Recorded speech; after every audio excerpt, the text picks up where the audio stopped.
Christmas, we are told, is not all about presents, and thank goodness for that. If our day is to be defined by disappointing knitwear, strangely shaped tea cozies and ghost-written tomes fronted by egotists with unexpectedly enormous tax bills, then the 25th is hardly worth celebrating at all. However, the giving of gifts is a tradition that most of us observe, even though we're not necessarily good at it. A 2014 study by Nathan Novometsky and Ernest Baskin of Yale has found that our sentimentality is what leads us to make the wrong choices when buying presents. Rather than offering a run-of-the-mill gift that will be used and enjoyed, we try to give something desirable, even if it's less practical. Ironically, gift-giving is one of the rare occasions when focusing on someone else backfires, Novometsky explained. The trade-offs that gift givers make between choosing a desirable gift and a practical gift are not in line with what gift receivers actually want. Last year, it's thought that in Britain we received 115 unwanted gifts, worth a total of £2 bn. This number seems oddly abstract until you think about the UK poverty crisis. In the last 6 months, the Trussell Trust has given out over 500,000 food parcels. It's a bleak and sobering statistic, but the good news is that if you open a gift that makes your heart sink rather than sing, there's a way of recycling it to ensure that it benefits someone who really needs it.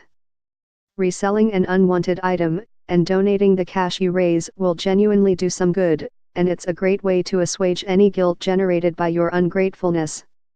If you're not sure there's much of a market for that particular present, your local charity shop will probably be glad of it.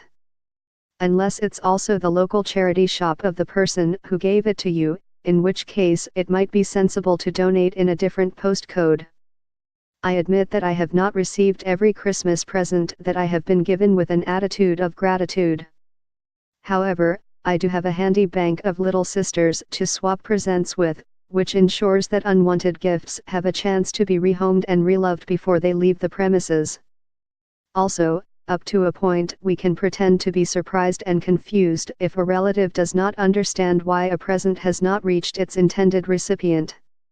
We thought the earrings must be for Daisy, because she's the only one who has pierced ears, is a plausible lie, as is, all the tags fell off in the bag, so we guessed who the presents were for.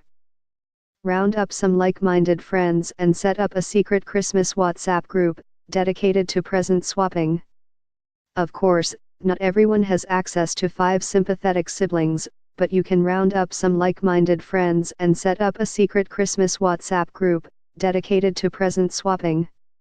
One person's implausibly enormous jumper is another's dream loungewear item, and even though you might think a scented candle is the most boring gift on earth, you've probably got a friend who will snatch your hands off for it. Alternatively, you can always send it to me, c/o The Guardian. It might not be particularly classy, but it's a relatively elegant solution to a horribly Western problem, a surfeit of stuff.